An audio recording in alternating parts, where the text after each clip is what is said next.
गए हमको परमेश्वर आने, आकर झिलके बिंब अगाध गति वहाँ सूते चादर ताने। यानी कहते निश्चिंत होकर वहाँ ठाठ से सोए, वहाँ कोई दुख नहीं, कोई चिंता नहीं, कोई जन्म मरण नहीं, कोई रोग नहीं, किसी प्रकार का अभाव नहीं। भगवान की झलक हमेशा हमारी आंखों के सामने रहती है। अनंत कोट ब्रह्मांड का एक रति नहीं भारे, सतगुरु पुरुष कबीर हैं वो कुल के सिरजनहारे।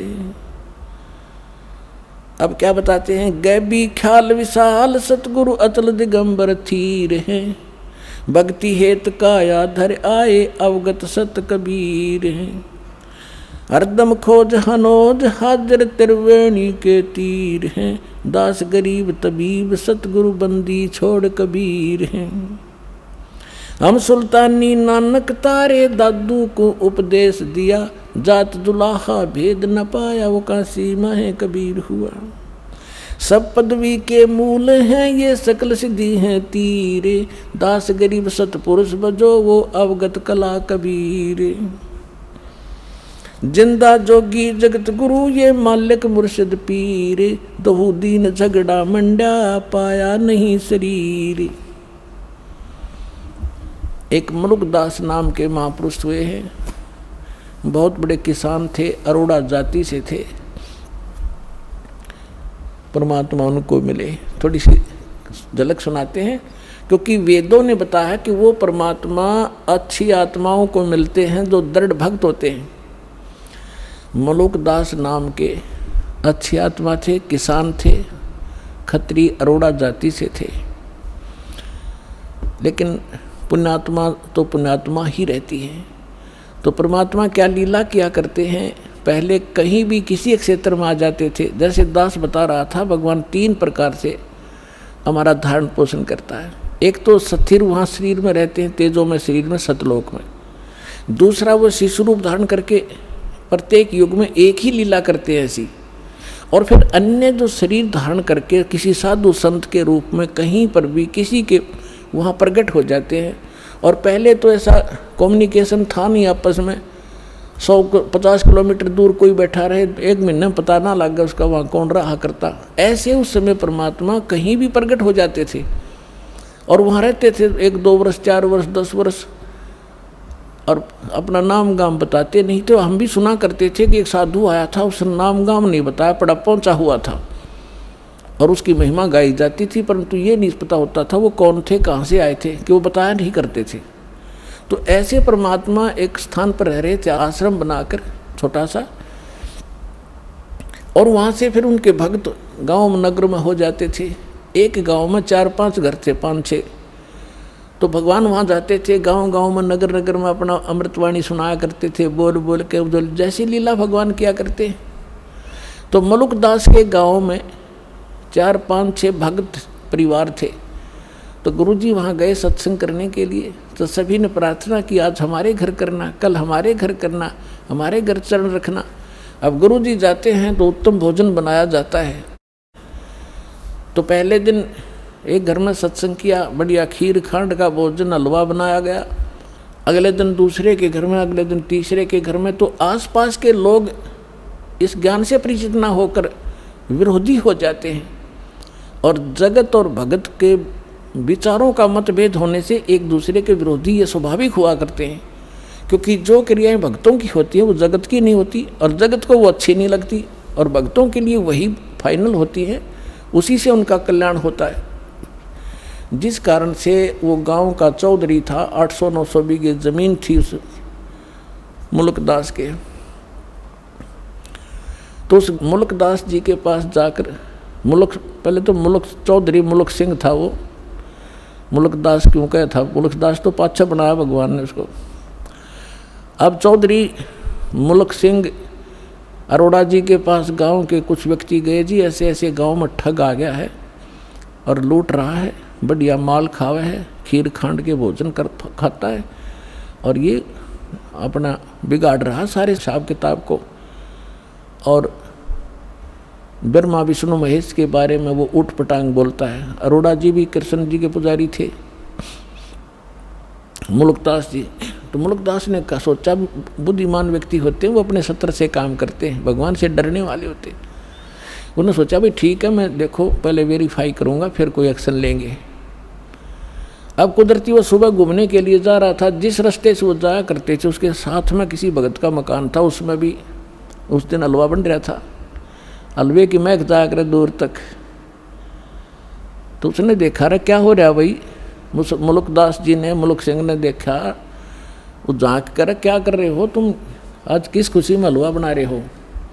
उन्होंने बताया चौधरी साहब हलवा तो कद्दे बना ले, हमारे गुरुजी आए हैं, राजा आप भी खा लो, और सत्संग हुआ है, हमारे गुरुजी आए इसलिए बना रखे हैं। तो उसने देखा कि यूँ है वो गुरुजी दिखे, कहाँ ये, कहने लगा कितने दिन हो गए तुम्हारे गुरुजी का आए, अजी आज चौथा दिन है, कहाँ तुम्हारे गुरुजी को, वो बैठे सामने। मुल्कदास चौधरी साहब गया वहाँ पर, कहने लगा भाई ठग तू करके क्यों नहीं खाता, क्यों दुनिया को ठगता है, इन गरीबों को तो लग रहा चूसने के लिए, अपना करके खाया करे। तो परमात्मा बोले चौधरी साहब मुझे तो भगवान बगैर किए ही दे रहा है, तो मुझे क्या जरूरत है करने की। अब परमात्मा के सामने उनकी वाणी में कसक थी। मुल्कदास ने सोचा भाई संत है, भगत है, ज़्यादा खसना ठीक नहीं इसके साथ, चलो इसने जो कह दिया सो कह दिया। तो उसने ढंग से उत्तर दिया कि एक बात बता महाराज जी, ये भगवान मुझे क्यों नहीं देता बगैर किए। परमात्मा बोले कि तुझे विश्वास नहीं है, तेरे पास वो भक्ति नहीं है जिसमें भगवान बगैर करे भी दे देता है। अब वो भक्ति तो इतनी समझा नहीं, कहने लगा कि एक शर्त रख। मुल्कदास जी बोले बोल।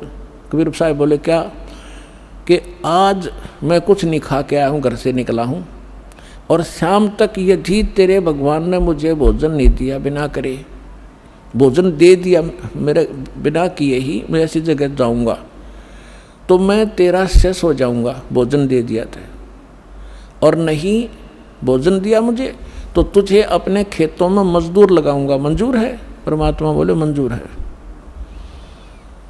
अब वो चला गया, उसके खेत थे पूर्व में, अर्धा पहुंचा पश्चिम में, गांव नगर से दूर दूसरे के क्षेत्र में पहले जंगल बहुत होते थे, और वहां जाकर एक वृक्ष पर चढ़ कर बैठ गया, आकाश देखूंगा मुझे कैसे यहाँ कौन भोजन करा देगा, वहां तो कोई जा ही नहीं सकता। अब उधर क्या हुआ कि ये गडरिये होते हैं भेड़ बकरियों वाले, उनका कोई त्योहार था, वो कहने लगे भाई एक खीर बना लो, चावल करते ले आए थे वो। तो उन्होंने उसी वृक्ष के नीचे डेगचा बना के चूल्हा मिट्टी खोद के और वहाँ बना लिया, लकड़ बाल के खीर बनाने लग गए। एक दो गायें थी उनसे दूध निकाल लिया, और वो बकरी चराने वाले दूर चले गए कि हम आ जाएंगे अपने आप, तुम तैयार करो तब तक। उसके साथ से एक रास्ता जाता था,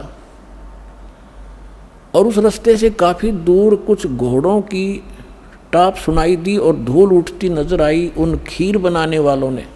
उनका तो पता था, जंगल में उनको ज्ञान होता था कि ये कोई डाकू आ रहे हैं, उनको पता था रास्ता भी यही है। वो छोड़ कर बनता हुआ खीर ख्यार भाग गए अपने मित्रों के पास।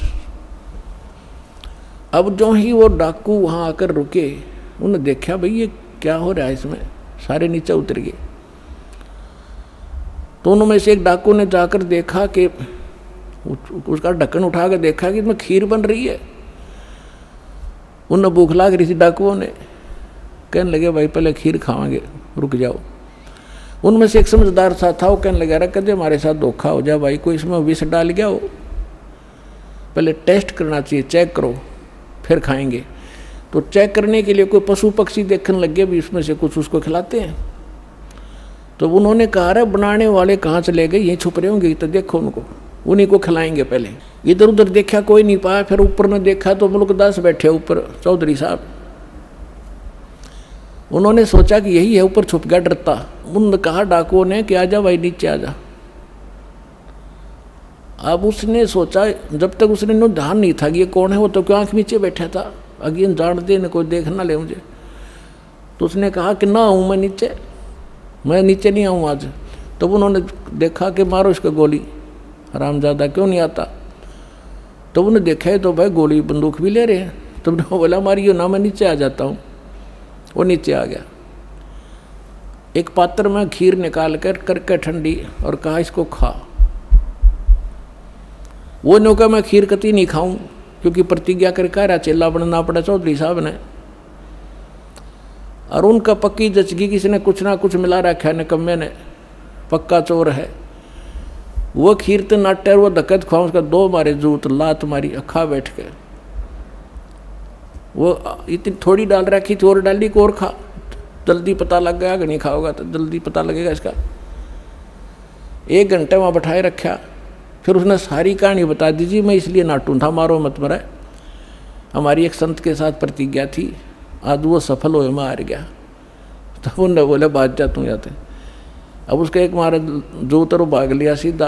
अब वो जब उसके ऊपर आपत्ति आई कि तू डाकुआ का फंस गया, अरे इनका इन कौन पूछनी आई, मार देंगे गोली तरह। तब याद किया उसी को, हे जो उनके गुरु जी नाम तो जाना नहीं था, उन गाँव वालों के नाम जानता था, गाँव वाले के, कि हे धन्ना के गुरु जी आज मेरी जान बचा दे, मैं तेरा पक्का चेला बनूंगा। और जान तो बचानी थी परमात्मा ने, तो पक्की निश्चय कर लिया कि आज जब जान बच गई, जानते चरण छूंगा उस महापुरुष के। तो वहाँ से भाग गया, पूरी सपेटते परमात्मा के चरणों में आकर पड़कर रोने लग गया। परमात्मा बोले सुना भाई भगवान ने सेवा करी कुछ? बोला जी आपका भगवान तो मर मर खीर खिलावा है, और मैं आपका चेला, आप मेरे गुरु जी, मेरी जान बख्श दी आपने। तो तब उस मुल्कदास ने क्या कहा, जब सारे ज्ञान से परिचित हुआ और सतलोक में ले गए भगवान, फिर वापस छोड़ा उस प्यारी आत्मा को। जपो रे मन साहेब नाम कबीर, जपो रे मन परमेश्वर नाम कबीर। एक समय गुरु बंसी बजाई कालंदरी के तीर, एक समय गुरु बंसी बजाई कालंदरी के तीर। सुर नर मुनि जन थक गए थे, वो रुक गया दरिया नीर। जपो रे मन साहेब नाम कबीर, जपो रे मन परमेश्वर नाम कबीर। काशी तज गुरु मगहर पहुँचे दोनों दीन के पीर, काशी तज गुरु मगहर आए दोनों दीन के पीर। कोई गड्ढे कोई अग्न जरावे, ढूंढा ना पाया शरीर। जपो रे मन साहेब नाम कबीर, जपो रे मन। कोई गड्ढे कोई अग्न जरावे, नेक न धरते दीर। कोई गड्ढे कोई अग्न जरावे, नेक न धरते दीर। 4 दाग से सतगुरु न्यारे, अजर अमर शरीर। जपो रे मन साहेब नाम कबीर। 4 दाग से सतगुरु न्यारे, अजरो अमर शरीर। दास मलूक सलूक कहते हैं, खोजो खसम कबीर। जपो रे मन साहेब नाम कबीर।